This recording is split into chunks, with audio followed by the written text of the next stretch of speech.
The afternoon sun painted golden streaks across the marble floors of the Carter mansion. In the grand living room, dozens of colorful balloons floated near the ceiling, their strings dancing with every slight breeze from the air conditioning. A magnificent three-tier cake sat proudly on the main table, decorated with purple frosting and edible flowers. Purple was Lily's favorite color. She had told her father that at least 20 times while they planned this party together. Richard Carter had spared no expense. Professional decorators had transformed the space into something magical. Streamers hung from every corner. A DJ booth stood ready in the corner, and tables were loaded with enough food to feed an army. Everything was perfect. Everything except the one thing that mattered most, the guests. Richard checked his watch for the 100th time. 3 o'clock. The party had officially started an hour ago. He had sent out 30 invitations 3 weeks earlier. Beautifully printed cards with Lily's name in sparkly letters, each one carefully addressed to children from her old school, from the neighborhood, from everywhere he could think of. He had even included RSVP cards to make it easier for parents to respond. Only 5 families had bothered to reply. All 5 said they couldn't come. Various excuses, prior commitments, family obligations, out-of-town visitors. Richard had held on to hope that others would show up anyway, that maybe some parents had forgotten to RSVP but would still bring their children. That hope was fading fast. He stood near the window, looking out at the empty driveway. Behind him, Lily sat in her wheelchair near the door. She had insisted on waiting there. She wanted to be the first person guests saw when they arrived. She had dressed herself this morning, refusing help from the nurse. Her purple dress matched the decorations perfectly. She had even picked out a small tiara to wear. Her father had told her she looked like a real princess. She had smiled so brightly at that. Now that smile was gone. Lily's hands rested in her lap, fingers twisted together nervously. Her eyes stayed fixed on the front door, watching, hoping, waiting. Every few minutes she would look up at her father with a question in her eyes. He couldn't bear to tell her the truth, that no one was coming, that the other children had decided not to celebrate with her. That being in a wheelchair had somehow made her invisible to the people who used to be her friends. Before the accident, Lily had been like any other child, full of energy, always laughing, surrounded by friends. She had loved running in the yard, playing tag, dancing to music. The car crash had taken all of that away in an instant. It had happened on a rainy Tuesday evening. Richard and his wife Margaret were driving home from a family dinner with Lily in the back seat. They never saw the truck that ran the red light. The impact had been devastating. Margaret died at the scene. Lily survived, but her spine had been severely damaged. The doctors said she would never walk again. Richard had minor injuries, physically at least. Emotionally, he had been shattered into pieces he was still trying to put back together. The months after the accident had been the darkest of Richard's life. He had lost his wife, his partner, his best friend, and he had watched his daughter transform from a joyful, active child into someone quiet and withdrawn. The wheelchair became her prison, not because of what it was, but because of how it made others treat her. Friends stopped calling, playdate invitations disappeared,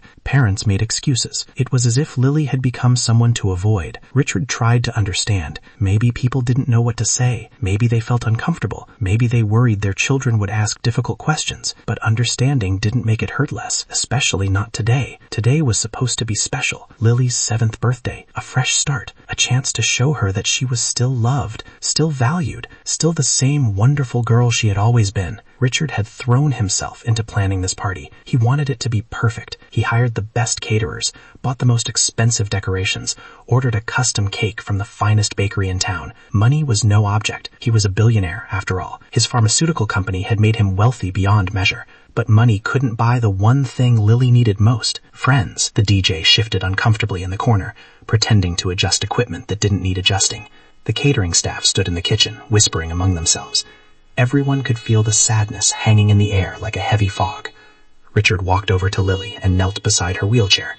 Her eyes were starting to fill with tears, though she was fighting hard to hold them back. She was trying to be brave. His heart broke watching her struggle. "Dad," she whispered, her voice small and fragile. "Did I do something wrong?" The question hit Richard like a physical blow. He pulled his daughter close, hugging her tight. "No, sweetheart. No, you didn't do anything wrong. Not a single thing." But even as he said the words, he wondered if she could believe them. How could she, when the evidence seemed to suggest otherwise? When 30 children had all decided they had better things to do than celebrate with her? Richard felt anger rising in his chest. Anger at the parents who had taught their children that differences were something to avoid. Anger at a world that saw a wheelchair instead of a little girl. Anger at himself for not being able to protect his daughter from this pain. He was about to suggest they cut the cake anyway, just the two of them, when something changed. A sound broke through the silence. A knock at the front door. Richard straightened up, his heart suddenly pounding. Could it be? Had someone actually come? He walked quickly to the door, aware that Lily's eyes were following his every movement. Her face had transformed in an instant,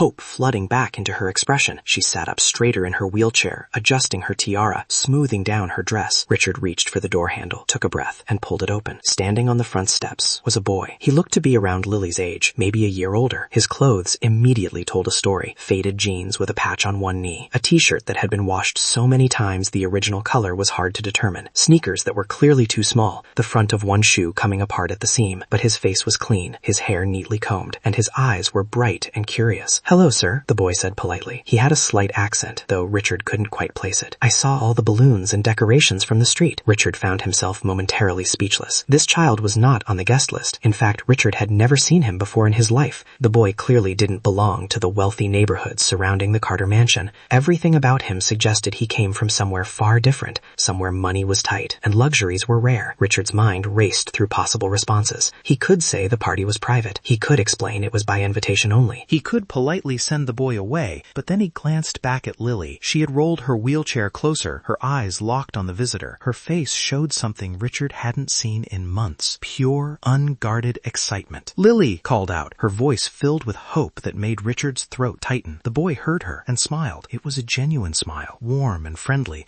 with no hint of pity or discomfort. He didn't seem to notice or care about the wheelchair. He just saw another kid. "How old are you, Lily?" the boy asked Lily directly. "Happy birthday." "7," Lily answered, and Richard heard something in her voice he hadn't heard in so long. Joy. Simple, uncomplicated joy. Richard made his decision in that instant. He stepped aside and gestured for the boy to enter. "Please, come in." The boy's face lit up. "Really? Thank you so much." He stepped inside, his eyes going wide as he took in the grand entrance hall, the sweeping staircase, the chandelier overhead, but he didn't seem intimidated, just interested. Lily wheeled forward quickly. "I'm Lily. I'm Miguel," the boy said, pronouncing it Miguel. "That's a really pretty dress." "It's a tiara," Lily corrected, but she was smiling. "Do you want to see the cake?" "That sounds amazing," Miguel said enthusiastically. "I love chocolate and strawberries." Lily laughed, actually laughed. The sound filled the empty house like music. Richard felt tears prick his eyes, but he blinked them away. He cleared his throat. The boy hesitated, and in that pause, Richard understood. "Not really, sir. My mama had to work a double shift at the restaurant, and my abuela, my grandmother,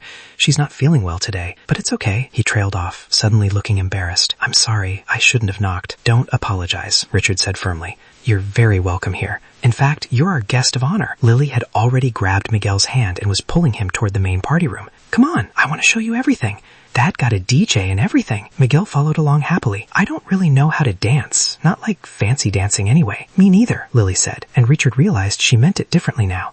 She meant she couldn't dance anymore. Not the way she used to. But Miguel either didn't notice the shift in her tone or chose not to acknowledge it. "Then we can figure it out together," he said simply. They entered the party room, and Miguel stopped, taking it all in. His mouth literally dropped open. "Wow, this is incredible. Look at all these balloons. And that cake, is that real?" Richard watched his daughter absolutely beam with pride. "My dad planned everything." "It is special," Miguel said with absolute sincerity. "This is the most special party I've ever seen." Lily looked at Miguel, then at her father, then back at Miguel. "I am lucky," she said softly, and Richard knew she meant it. The DJ, sensing the shift in energy, started playing music, something upbeat and fun. Miguel immediately started bobbing his head to the rhythm. "This song is great." Lily looked uncertain. "I don't know if I can dance. Not anymore." Miguel looked at her, really looked at her, and shrugged. "So? Dancing isn't about legs, it's about feeling the music." He started moving his arms, swaying his upper body, making silly faces in time with the beat. He looked absolutely ridiculous and absolutely joyful. Lily started to giggle. Then she started moving her arms too, copying Miguel's movements. Soon they were both laughing and moving to the music. Lily in her wheelchair, Miguel standing beside her. Richard signaled to the catering staff, who quickly brought out plates of food. Miguel's eyes widened at the spread. Mini pizzas, chicken tenders, fresh fruit, vegetables with dip, chips, cookies, and so much more. Miguel asked, "Help yourself," Richard said. Miguel didn't need to be told twice, but Richard noticed something. The boy was polite about it. He didn't grab or shove food in his mouth. He took reasonable portions, said thank you, and ate with care. Despite clearly being hungry, he had manners. Someone had taught him well. As Miguel ate, he kept up a steady stream of conversation with Lily. He asked her about her favorite subjects subjects in school, her favorite movies, her favorite games. He told her about his own life, painting pictures with his words. He described the small apartment he shared with his mother and grandmother. He talked about helping his grandmother cook traditional meals. He mentioned the stray cat that lived in their alley, how he'd named it Tigre because of its striped fur. Lily hung on every word. She asked questions, shared her own stories, and for the first time in months, she seemed completely comfortable. She wasn't thinking about what she'd lost. She was focused on what was happening right now, in this moment. Richard sat down at one of the empty tables, content to simply observe. The DJ continued playing music, now taking requests from the two children. The catering staff had relaxed, smiling as they watched the unexpected party unfold. What had started as a disaster was turning into something beautiful. After they'd eaten, Miguel noticed the pile of wrapped presents on a nearby table. Presents? He asked Lily, his eyes wide. Lily nodded, but she looked almost embarrassed. Yeah, my dad bought them, but I haven't opened them yet. She didn't finish the sentence, but everyone knew what she meant. She'd been waiting for guests who never came. Miguel was quiet for a moment, and then he reached into his pocket. He pulled out something small and held it out to Lily. I don't have anything fancy, he said, his voice softer now, but I made you this. I didn't know it was your birthday when I left home, but I always carry it with me. In his palm sat a small figure, carefully folded from paper. Richard recognized it as origami, though he didn't know the specific form. It was a bird, he thought, with delicate wings spread as if in flight. The paper was plain white, slightly creased from being in Miguel's pocket, but the craftsmanship was impressive. Each fold was precise and intentional. How did you do this? Lily asked, carefully taking the paper bird. My abuela taught me, Miguel explained. She learned when she was young, back in her country. She says folding paper teaches patience and focus. This one is a crane. Lily cradled the paper crane in both hands as if it were made of glass. Tears welled up in her eyes, but this time they weren't tears of sadness. This is the best present anyone's ever given me, she whispered. Miguel looked surprised. Really? But it's just paper. Your other presents are probably way better. Lily shook her head firmly. Those are just things. This is special because you made it, because you thought about it. Richard felt his own eyes growing damp. His daughter, at 7 years old, understood something that many adults never learned. The value of a gift wasn't in its price tag, but in the heart behind it. Miguel seemed touched, but also a bit embarrassed by Lily's reaction. He quickly changed the subject. Hey, do you want to play a game? We could play hide and seek, or maybe cards? I have lots, Lily said, carefully placing the paper crane in her lap. But hide and seek might be hard for me. She gestured to her wheelchair. Richard tensed, waiting for Miguel's response. This was often the moment when other children became uncomfortable, when they made excuses to leave or suggested Lily just watch while others played. But Miguel just tilted his head, thinking, okay, so we modify the rules. That's what games are for, right? Changing them so everyone can play. How about this? You count, and I'll hide. But I have to hide in this room only, and you can ask yes or no questions to help you find me. Lily's face brightened. That sounds fun. For the next hour, the two children played their modified version of hide and seek. Miguel squeezed himself into increasingly creative hiding spots, while Lily navigated her wheelchair around the room, asking questions and following clues. The laughter was constant and genuine. Richard had moved to the kitchen, where he stood with the catering manager, a woman named Susan, who had worked dozens of Carter family events over the years. I've never seen her like this, Richard admitted quietly. Not since before the accident. That boy has done something I couldn't do with all my money and resources. Susan smiled gently. Children have a way of seeing what matters. Adults get caught up in differences and complications. Kids just want to play. That boy out there, he doesn't see a wheelchair. I wish everyone could be like that, Richard said, his voice heavy with emotion. The parents who didn't bring their children today, they're teaching them that Lily is someone to avoid. Maybe you don't fight it, Susan suggested. Maybe you just focus on the people who do show up. Quality over quantity. Richard nodded slowly. She was right, of course, but it still hurt to know that his daughter had been excluded and judged by people who should have known better. Back in the party room, Miguel had declared himself tired of hiding and suggested they finally cut the cake. I've been staring at it this whole time, he admitted. It's so pretty, I almost don't want to eat it. Almost, Lily giggled. Richard, she called out. Richard emerged from the kitchen, and the small group gathered around the magnificent three-tiered cake. The DJ played a slightly off-key rendition of Happy Birthday through the speakers, and everyone sang along. Miguel sang the loudest, throwing in dramatic hand gestures that made Lily laugh so hard she had to hold her stomach. When the song finished, Lily closed her eyes and made a wish. Richard watched her face, wondering what she might wish for. To walk again? To have her mother back? To have had all those other children show up today? But when Lily opened her eyes and looked at Miguel, Richard thought maybe her wish was simpler than he'd imagined. Maybe she'd just wished for more moments like this one. Richard cut the cake carefully, serving generous slices to both children. Miguel took his first bite and his eyes actually rolled back in exaggerated pleasure.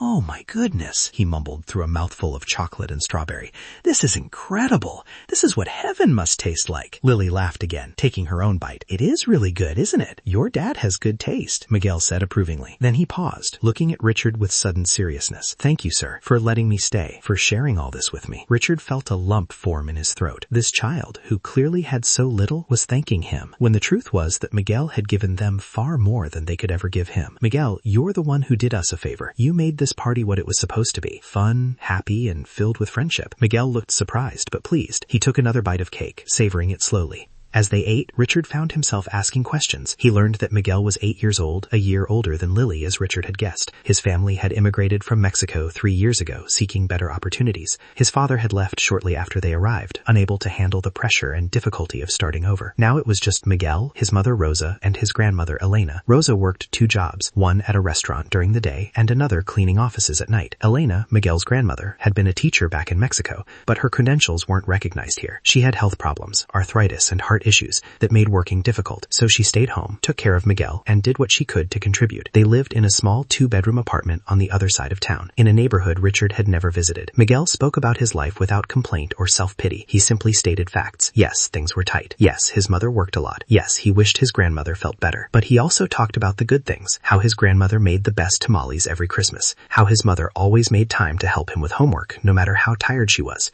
how their neighbor, Mr. Chen, sometimes shared vegetables from his small garden. Miguel's world was small and challenging, but he had found joy in it. He had learned to appreciate what he had rather than mourn what he lacked. Richard found himself deeply moved by this child's perspective. Here was someone who should, by all reasonable standards, be bitter or resentful. His father had abandoned him. His family struggled financially. His grandmother was ill. Yet Miguel radiated positivity and kindness. As the afternoon wore on, the party continued. The children played more games, danced to more music, and talked about everything and nothing. Miguel taught Lily a simple hand-clapping game his grandmother had taught him. Lily showed Miguel her collection of books, and they discovered a shared love of stories about adventures and magic. At one point, Miguel asked Lily about her wheelchair. He did it casually, without awkwardness. "So, have you always used this?" Richard tensed, ready to intervene if needed. This topic was still difficult for Lily, but Lily answered calmly. "There was a car accident a few months ago. My mom died, and I got hurt really bad." Miguel nodded thoughtfully. "That must be really hard. I'm sorry about your mom." "Yeah," Lily said softly. "It is hard. Sometimes I get really sad about it, and sometimes I get angry. The other kids at my old school, they stopped talking to me. They act like I'm different now." Miguel frowned. "That's dumb. You're still you, right? You still like the same things?" "I guess so," Lily said. "I mean, some things are different. I can't do all the stuff I used to do." "Then those kids are missing out," Miguel said firmly. "If they can't see that, that's their problem, not yours. Besides, wheelchairs are kinda cool. It's like having your own personal vehicle." Lily smiled slightly. "I haven't really tried." "Well, maybe you need a racetrack," Miguel suggested. "Like outside where it's safe. Then you could see how fast you can really go." "I'd race you." The idea seemed to genuinely excite Lily. "That does sound fun. Dad, do you think we could do that?" Richard, who had been listening to the entire conversation with admiration, nodded immediately. "I think that's a wonderful idea." Miguel had somehow managed to do what therapists and counselors had struggled with for months. He had acknowledged Lily's loss without making it the center of attention. He had validated her feelings while also showing her that her wheelchair didn't define her. He had treated her disability as simply one fact among many, not the most important thing about her. As the sun began to set, casting orange and pink light through the large windows, Richard realized with a start that several hours had passed. The party was supposed to have ended at 5 o'clock. It was now past 6. Miguel seemed to realize it at the same moment. He looked toward the windows, seeing the fading light, and his eyes widened. "Oh no, I didn't realize how late it was getting. My abuela is probably worried." Lily's face fell immediately. "Already? I've been here for hours," Miguel said gently, "and it's been the best afternoon I've had in a really long time, but I need to get home before it gets dark." Richard understood. A young boy walking alone through unfamiliar neighborhoods after dark wasn't safe. "Miguel, let me drive you home." Miguel hesitated. "That's really nice, sir, but you don't have to." "I insist," Richard said firmly. "Besides, I'd like to meet your family." Miguel considered this and then nodded. "Okay, thank you." Lily insisted on coming along for the ride. Richard helped her into the car, folding her wheelchair and placing it in the trunk. Miguel climbed into the back seat, still clutching a paper plate with an extra slice of cake that Richard had insisted he take home. As they drove through the city, Richard watched the neighborhoods gradually change. The manicured lawns and towering mansions of his area gave way to middle-class suburbs, then to more modest homes, and finally to apartment complexes with peeling paint and cracked parking lots. Miguel directed them through the streets with confidence, pointing out landmarks. "That's the corner store where Mr. Patel works. He always gives me a piece of candy when I help carry boxes for the older customers. And that's the community center where they have free lunch programs in the summer." They turned onto a narrow street lined with old brick apartment buildings. Miguel pointed to one in the middle of the block. "That's mine, the one with the blue door." "Well, it used used to be blue. Richard pulled the car to the curb and looked at the building. It was old but maintained as well as possible given its age. Someone had planted flowers in a few window boxes, adding small spots of color. Children's bikes were chained to the railing by the front entrance. The building wasn't terrible, but it was clearly a place where people struggled to get by. Miguel hopped out of the car, and Richard helped Lily back into her wheelchair. As they approached the building, a door on the ground floor opened and a woman stepped out. She was probably in her late 60s, with gray hair pulled back in a bun, and a face lined with years of both hardship and laughter. Despite the warm evening, she wore a cardigan over her simple dress. This, Richard assumed, was Elena, Miguel's grandmother. Miguel, she called out, relief evident in her voice. I was beginning to worry. I'm sorry, Abuela, Miguel said, hurrying to her. I went to a birthday party. This is Lily, and this is her dad, Mr. Carter. Elena looked at Richard and Lily, her expression cautious but polite. Richard could see her taking in his expensive car, his designer clothes, and Lily's state-of-the-art wheelchair. He could almost see the questions forming in her mind. What was her grandson doing with these obviously wealthy people? Richard began, realizing that he didn't know their last name. Reyes, Elena supplied. Elena Reyes. It's a pleasure to meet you both. Miguel, you went to a party? Mine, Lily said, speaking up. Miguel saw the decorations from the street and knocked on our door. He's the only person who came to my birthday party. Elena's expression softened as she looked at Lily. Well, that sounds like something Miguel would do. He's always been drawn to people who need a friend. No trouble at all, Richard said quickly. Quite the opposite. Your grandson brought joy into our home, and comfortable. Elena smiled, reaching out to ruffle Miguel's hair. I am proud of him, every single day. Would you like to come inside for a moment? I know the apartment isn't much, but I can offer you something to drink. Richard was about to politely decline, not wanting to impose, but Lily answered first. Yes, please. Elena's apartment was small, but spotlessly clean. The furniture was old and mismatched, clearly collected over years from various sources, but everything was arranged with care. Colorful blankets were draped over the worn sofa. Family photos in simple frames lined the walls. The smell of something savory and spicy hung in the air, evidence of a dinner recently cooked. Elena gestured for them to sit and disappeared into the kitchen. She returned moments later with glasses of agua fresca, a refreshing drink made with fruit and water. Richard tasted it and was surprised by how delicious it was, sweet and tangy with hints of lime. This is wonderful, he said sincerely. My abuela makes the best drinks, Miguel said proudly, and the best food. Wait until you try her cooking someday. They sat together in the small living room, and conversation flowed easily. Elena asked about Lily's birthday, and Lily enthusiastically recounted every detail of the party. She showed Elena the paper crane Miguel had made, which she still held carefully. Your grandson is quite talented, Richard observed. Elena nodded. His grandfather taught him before he passed. Miguel's grandfather was a very patient man, good with his hands. He could make anything from paper. Birds, flowers, boxes, animals. He inherited more than that, Richard said. He has a kind heart and an old soul. The way he interacted with Lily today, the compassion and understanding he showed, that's rare. Elena's eyes glistened with tears. You're very kind to say so. Miguel is my greatest joy. His mother Rosa, my daughter, she works so hard for us. Sometimes I worry it's too much, that we ask too much of her, but she never complains. And Miguel, he never complains either. Richard felt his heart constrict. He had suspected Miguel faced challenges, but hearing it confirmed made it worse. Sometimes, Elena sighed, children can be cruel when they don't understand. Miguel is different. His English is perfect now, but he still has an accent. His clothes are second-hand and don't match. He can't afford the same toys and games the other children have. Some of them mock him for it, but Miguel has learned not to let it bother him. Lily had been listening intently. That's not fair. Miguel is one of the nicest people I've ever met. Lily, Richard said automatically, about to correct her language, but Elena laughed, a warm sound that filled the small room. Sometimes, my dear, stupid is the right word. The front door opened, and a woman rushed in, clearly just arriving from work. She was younger than Richard had expected, probably in her early 30s, wearing a simple uniform from a restaurant chain. Her face was tired, but transformed when she saw Miguel. Maida, she exclaimed, pulling Miguel into a tight hug. I got your text about being at a party. Then she noticed Richard and Lily, and her expression shifted to surprise and a hint of concern. Oh, I'm sorry. Miguel quickly made introductions. Mama, this is Lily and her dad, Mr. Carter. I went to Lily's birthday party today, and they drove me home.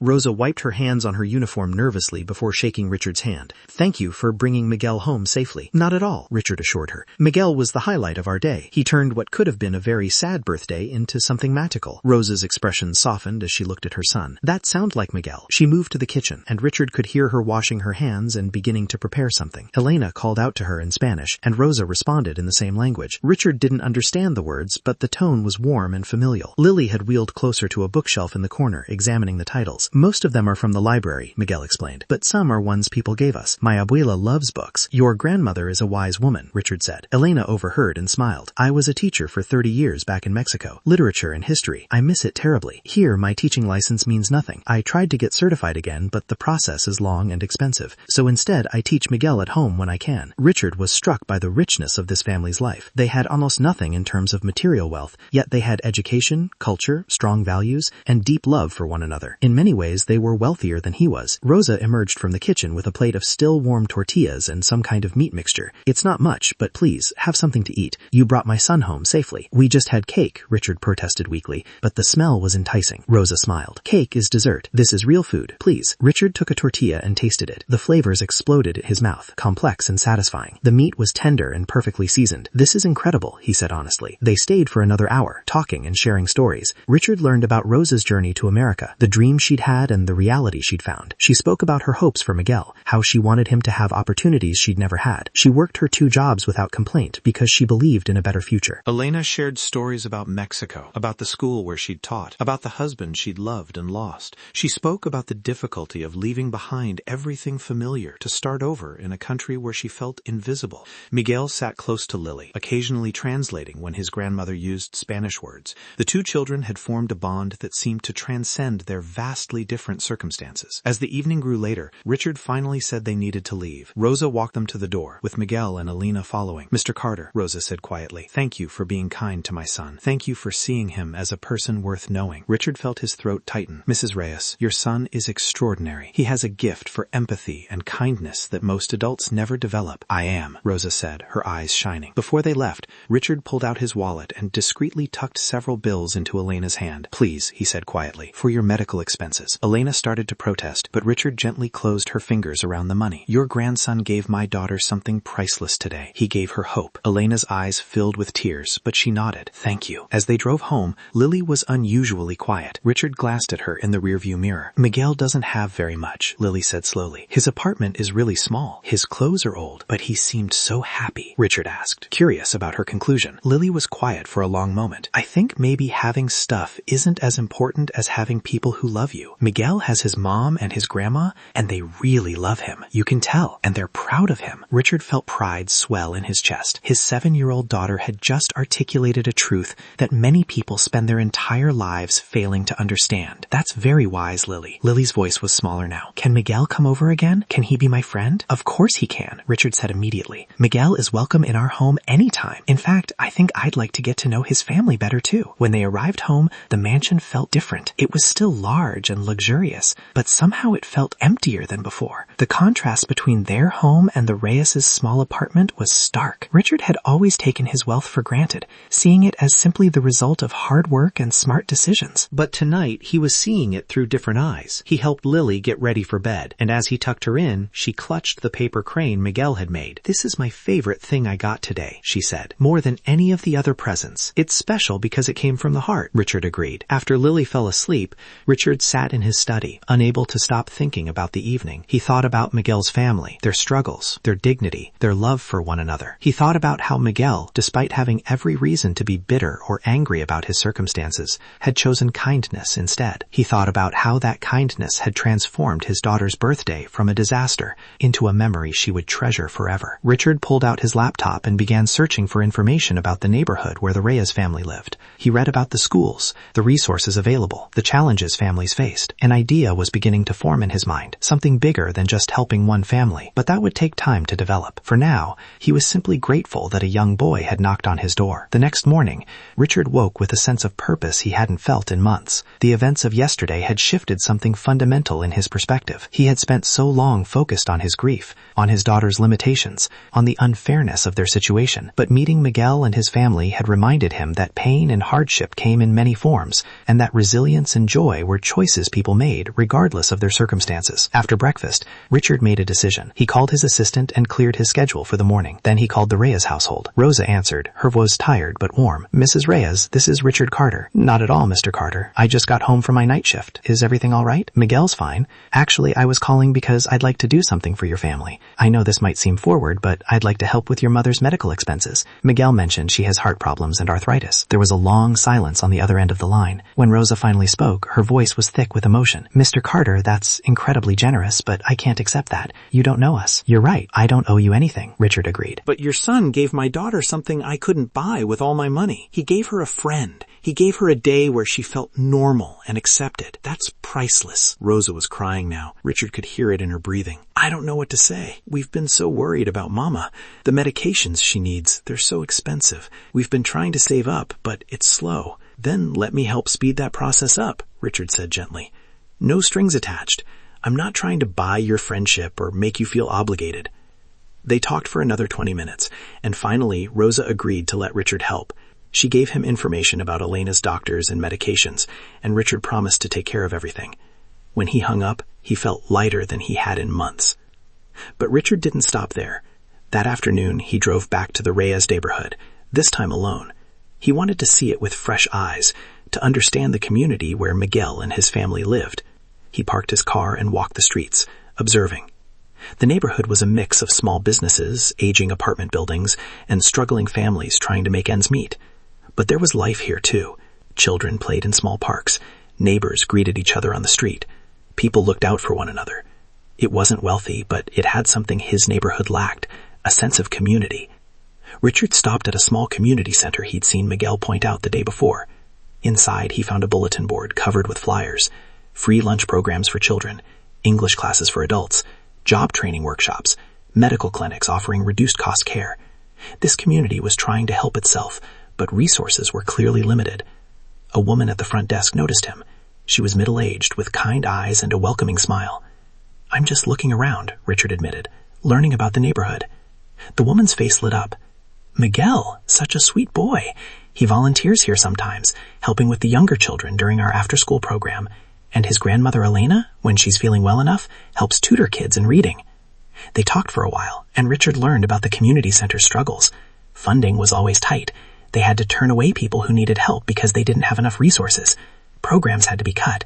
Staff worked for barely above minimum wage because that's all the center could afford. An idea that had been forming in Richard's mind began to solidify. He had money. He had resources. He had the ability to make a real difference here, not just for one family, but for an entire community. The question was how to do it in a way that was helpful rather than condescending, that empowered rather than created dependency. That evening, Lily asked if they could invite Miguel over again soon. She suggested hopefully. We could show him the movie room and the pool. Oh, and the game room. Richard smiled at his daughter's enthusiasm. I think that's a wonderful idea. But Lily, I want you to think about something. Miguel's home is very different from ours. He doesn't have all the things we have. I want to make sure we're being sensitive to that. Lily considered this seriously. Miguel didn't make me feel bad about my wheelchair. He just treated me like a normal person. So I should treat him like a normal person too, right? Exactly, Richard said, impressed with her reasoning. Miguel could never be less than anyone, Lily said firmly. He's the best person I know. Richard laughed and hugged his daughter. Over the next few days, Richard began putting plans into motion. He contacted Elena's doctors and paid all her outstanding medical bills, then set up an account to cover her ongoing treatment and medications. He arranged for a medical specialist to review her case and see if there were better treatment options available. He also reached out to the community center and made an anonymous donation large enough to fund their programs for the next 2 years. The director called him in tears, saying it was an answer to prayers they'd been saying for months. But Richard knew these were just band-aids. He wanted to create something more sustainable, something that would continue helping long after his initial involvement. He began researching community development programs, educational initiatives, and healthcare access issues. His pharmaceutical company came to mind. They manufactured medications that people like Elena desperately needed but often couldn't afford. There had to be a way to make those medications more accessible without destroying the company's profitability. It would require creative thinking and probably some pushback from his board, but Richard was beginning to realize he needed to use his position for more than just accumulating wealth. On Saturday, Miguel came to visit as planned. Rosa dropped him off, declining Richard's invitation to stay. I have to get to work, she explained apologetically. He's welcome any time, Richard assured her. Truly. And Mrs. Reyes, I took care of those medical bills we discussed. Rosa's eyes filled with tears, and she impulsively hugged Richard. Thank you. Thank you so much. After she left, Miguel and Lily spent the day exploring the mansion. Miguel was appropriately impressed by the movie theater, the indoor pool, and the game room, but what really caught his attention was Richard's library. You have so many books, Miguel breathed, running his fingers along the spines. Not all of them, Richard admitted, but many of them. I love reading, Miguel said enthusiastically. My abuela and I read together every night. Right now, we're reading this book about a boy who goes on adventures. You can borrow any books you'd like, Richard offered. Miguel's eyes widened. Really? Absolutely. Miguel carefully selected 3 books, handling them with reverence. Richard made a mental note to make sure the boy had access to more books in the future. As the day went on, Richard observed the friendship between Miguel and Lily with growing appreciation. They had an easy rapport, teasing each other and laughing frequently. Miguel never treated Lily like she was fragile or different. When they wanted to play basketball, Miguel simply modified the game so Lily could play from her wheelchair. When they watched a movie, Miguel let Lily pick without complaint, even though her choice was clearly more suited to younger children. During lunch, Miguel asked Richard about his work. Lily said you own a company that makes medicine. Richard nodded, serving the children sandwiches. It is important. We develop medications that help people with various illnesses and conditions. Miguel tilted his head thoughtfully. Well, Richard said, sitting down with him,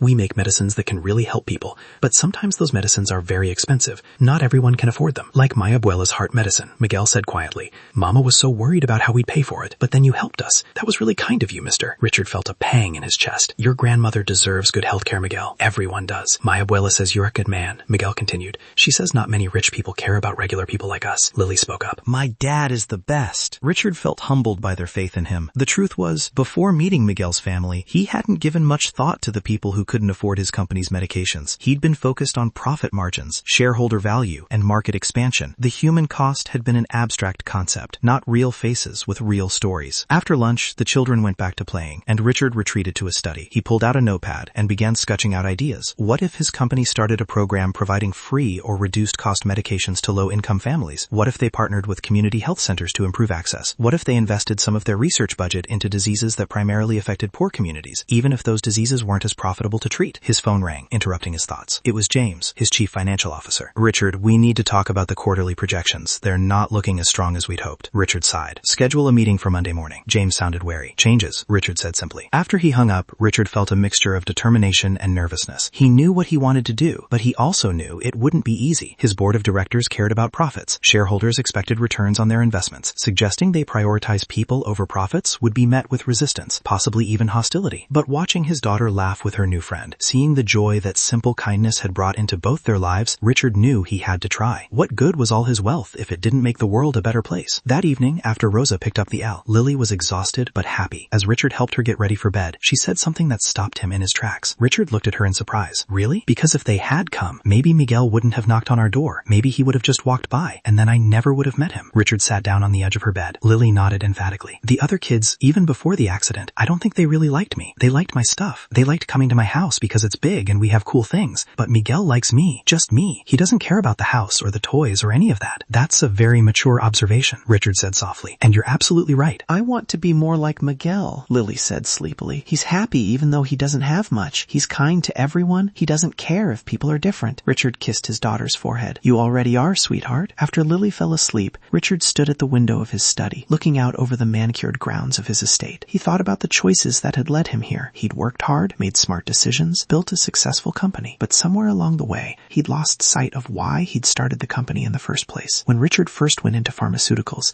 it had been because he wanted to help people. He'd seen his own mother struggle with an illness that could have been treated if the right medication had been available. He'd watched her suffer and eventually die, and he'd vowed to prevent other families from going through the same thing. But as the company grew and became more successful, the mission had gotten muddied. Board members talked about market share and profit margins. Investors pressured for higher returns. The human element had been reduced to statistics and demographics. Meeting Miguel and his family had reminded Richard of what really mattered. Real people with real struggles. Families doing their best with limited resources. Children who deserved opportunities regardless of their economic circumstances. The next morning was Sunday, and Richard made an unexpected decision. He called Rosa and asked if he and Lily could attend church with Miguel's family. Rosa sounded surprised, but pleased. Of course you're welcome to join us. We go to St. Mary's, the small church on Riverside Avenue. Richard and Lily arrived a few minutes early and found the church easily. It was modest compared to the grand cathedral Richard occasionally attended for special occasions. The building was old, with worn wooden pews and simple stained glass windows, but it was clean and filled with fresh flowers, clearly tended with love. The Reyes family was already already there, sitting near the middle. Elena waved when she saw them, and Miguel immediately got up to greet Lily, helping her navigate her wheelchair into the pew beside them. The service was different from what Richard was used to. It was in both English and Spanish, with Father Miguel, an elderly priest with a warm smile, switching seamlessly between languages. The congregation was small but engaged, singing with enthusiasm despite the lack of a professional choir. Father Miguel's sermon was about the parable of the Good Samaritan, about helping those in need regardless of who they are or where they come from. Richard found himself paying closer attention than he usually did in church. The message felt personal, as if it had been written specifically for him. After the service, people lingered outside, chatting and greeting one another. Richard noticed how the community embraced the Reyes family. People asked after Elena's health. They ruffled Miguel's hair and complimented Rosa on how well she was raising her son. There was genuine care here, genuine connection. Several people approached Richard curiously, clearly wondering who this well-dressed stranger was. Elena introduced him simply as Miguel's friend's father, and people accepted that without judgment or suspicion. Father Miguel made his way over to them, his eyes twinkling with interest. "So you're the gentleman who's been helping our Elena. News travels fast," Richard said with a slight smile. "In a community like this, yes," Father Miguel agreed. "We look after each other. When someone receives a blessing, we all celebrate." They talked for a few minutes, and Richard found himself impressed by the priest's wisdom and insight. When Father Miguel learned about Richard's pharmaceutical company, his eyes lit up. "How interesting. You know, we have a small health clinic associated with the church. We try to help people who can't afford regular medical care, but medications are always our biggest challenge." Richard filed this information away. "Anytime," Father Miguel said warmly. "We're open Tuesday through Saturday, 9 to 5. As they drove home, Lily said, "I liked that church. Everyone was so nice." "They do," Richard agreed. Lily asked. Richard smiled. That afternoon, while Lily napped, Richard sat down and began drafting a proposal. The plan outlined a program where his company would provide medications at drastically reduced costs to low-income families and community health centers.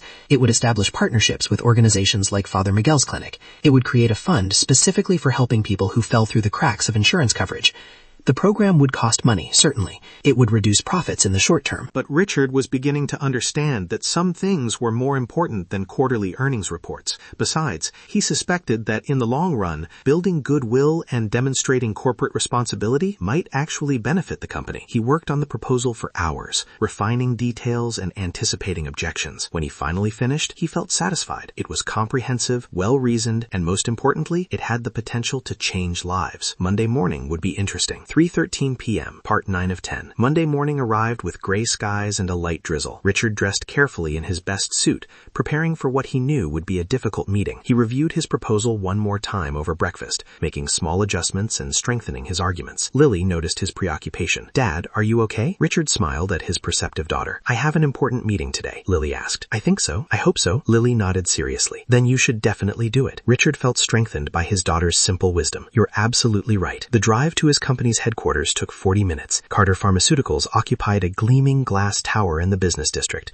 a symbol of success and wealth. Richard had always felt proud walking into that building. Today, he felt determined. His assistant, Margaret, greeted him with a stack of messages and a concerned expression. "The board members are already gathering in the conference room. James has been trying to reach you. He seems—" "I'm sure he is," Richard said calmly. "Hold all my calls during the meeting." The conference room was on the top floor, with floor-to-ceiling windows offering a panoramic view of the city. The long table was already surrounded by board members, 11 people who collectively held significant power in the company's direction. These were successful executives, investors, and business leaders. They were not accustomed to being challenged. James, the CFO, stood as Richard entered. "Whatever you need to say can be said here," Richard replied, taking his seat at the head of the table. James looked uncomfortable but sat down. "Very well. Richard, we've been reviewing the financials, and we're concerned about some recent decisions you've made. Large charitable donations, payments of medical bills for non-employees, and now rumors about some kind of community program." Richard looked around the table, meeting each person's eyes. Some looked curious, others skeptical, a few openly hostile. "You're right to ask for clarification." He stood and activated the presentation screen, pulling up his proposal. "For the past several months, I've been doing some soul searching. This company has been tremendously successful. We've developed medications that genuinely help people. We've generated substantial profits profits for our shareholders?" asked Sandra, one of the longest-serving board members. "The problem is that we've forgotten who we're supposed to be serving," Richard said quietly. "We make life-saving medications, but many of the people who need them most can't afford them." The room erupted in overlapping voices. Several board members objected simultaneously. James stood up, his face red. "Richard, we have a fiduciary duty to our shareholders. I'm not suggesting we give everything away for free," Richard said calmly, waiting for the noise to die down. He walked through his proposal step by step: a sliding scale pricing system based on income, partnerships with community health centers and free clinics, a dedicated fund for emergency cases where people faced life-threatening situations but couldn't afford treatment, enhanced research into diseases that disproportionately affected poor communities,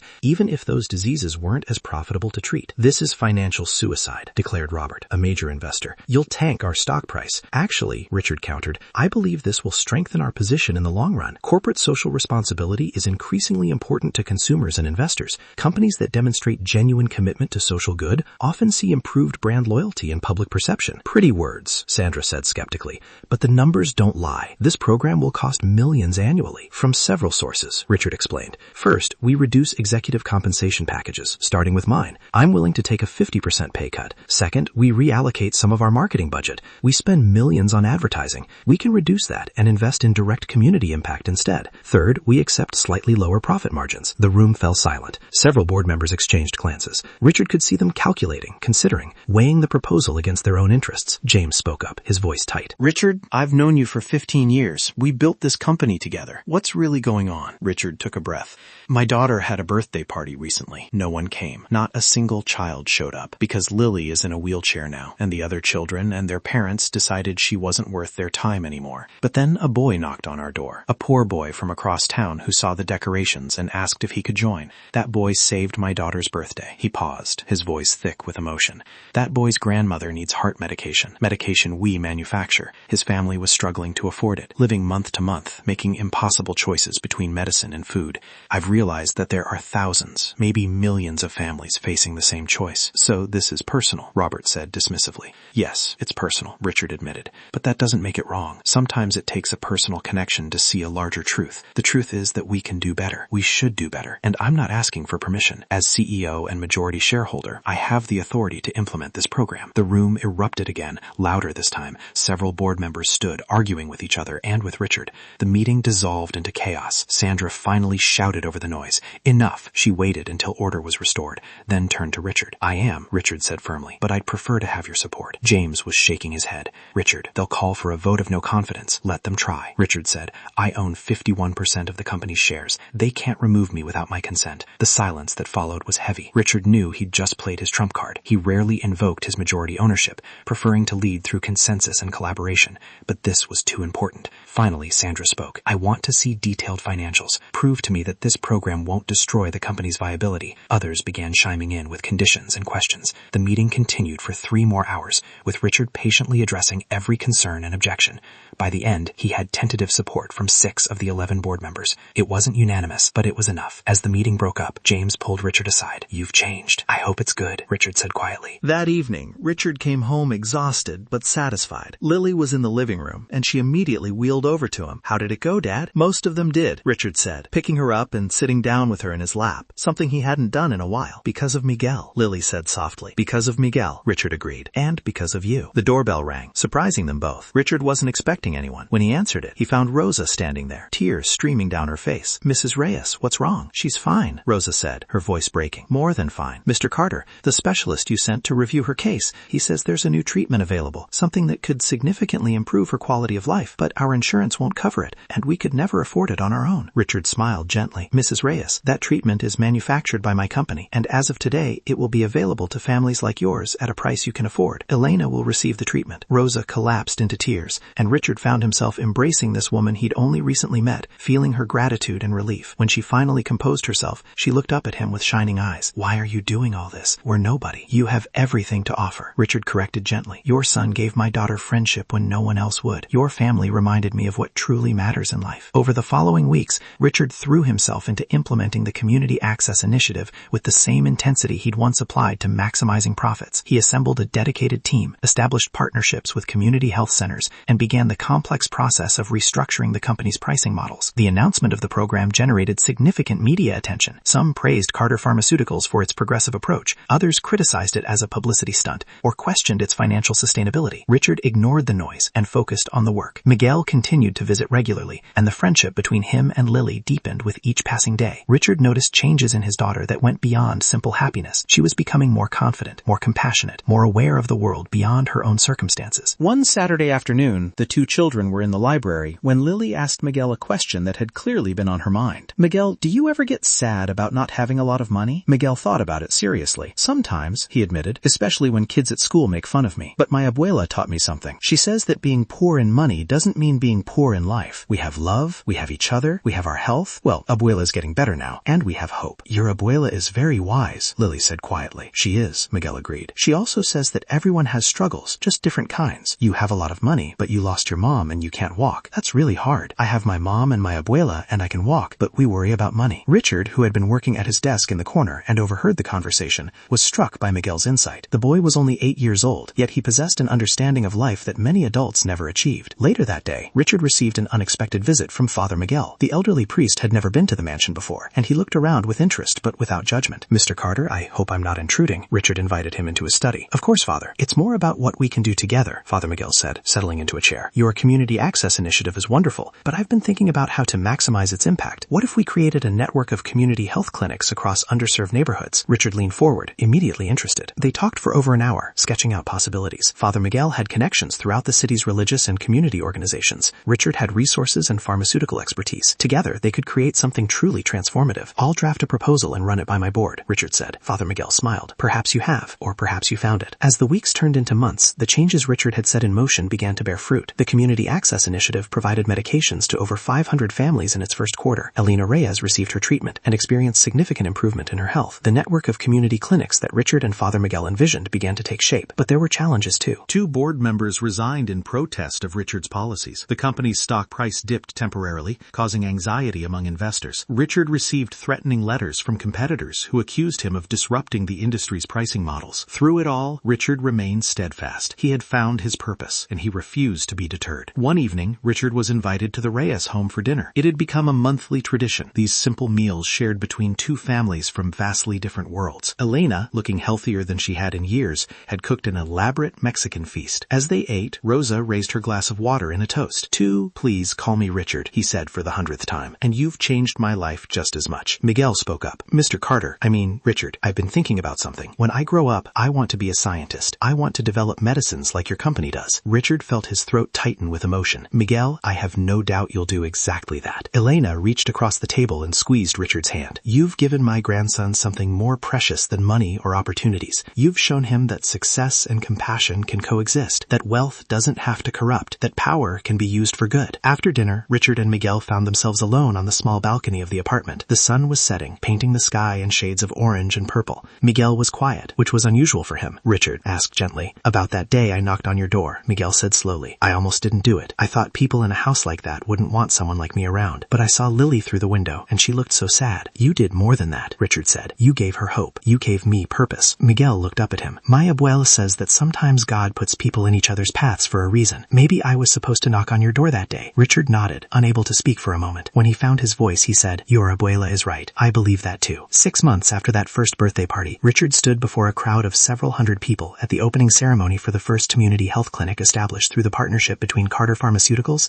and Father Miguel's network of churches. News cameras filmed the event. Local politicians gave speeches. But Richard's eyes kept finding the Reyes family in the front row. When it was his turn to speak, Richard kept his remarks brief. "This clinic represents more than just healthcare access. It represents a philosophy, a belief that we all have a responsibility to care for one another. 6 months ago, my daughter had a birthday party that no one attended. Then a young boy knocked on our door and changed everything." He gestured toward Miguel, who looked embarrassed by the attention. "Miguel Reyes showed me what it means to be truly rich. He and his family reminded me why I started my company in the first place, to help people. This clinic is just the beginning. We're planning 10 more like it across the city. We're expanding our medication access program nationally." The crowd applauded, and Richard caught sight of Lily in her wheelchair next to Miguel's family. She was clapping enthusiastically, her face radiant with pride. Next to her, Miguel was also clapping, a shy smile on his face. After the ceremony, as people mingled and toured the new facility, Richard found a quiet moment with his daughter. Lily looked up at him with eyes that reminded him so much of her mother. "I'm really happy, Dad. I know Mom would be proud of you." Richard felt tears prick his eyes. "I hope so." "You're doing it," Lily said firmly. "And it all started because Miguel knocked on our door." "Yes," Richard agreed. As the sun set on that day,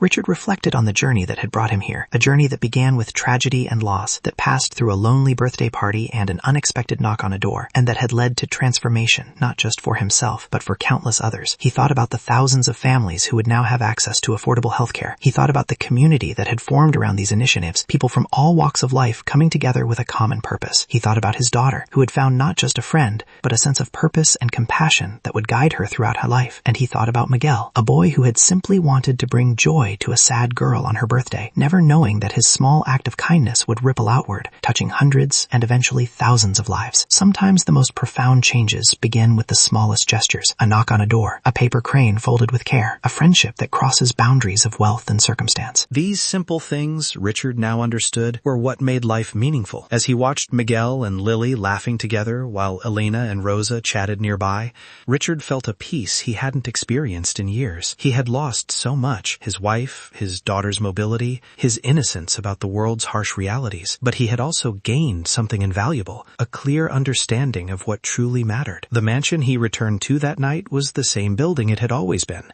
with its marble floors and crystal chandeliers and expensive artwork, but it felt different now. It was no longer a symbol of success or a fortress of isolation. It had become a home, filled with laughter and friendship and purpose. In Lily's room, the paper crane Miguel had given her still sat on her nightstand, a simple origami bird made from plain white paper. It wasn't worth anything in monetary terms, but to Lily and Richard both, it was priceless. It represented the moment everything changed, the moment they learned that the greatest gifts aren't bought, but given freely from the heart. Richard kissed his daughter goodnight and retreated to his study. Tomorrow would bring new challenges, new obstacles to overcome in his mission to make healthcare accessible to all. There would be board meetings and financial reports and difficult decisions ahead. But tonight, Richard felt only gratitude. Gratitude for a boy brave enough to knock on a stranger's door. Gratitude for a family that had shown him what true wealth looked like. Gratitude for a daughter who had taught him about resilience and hope.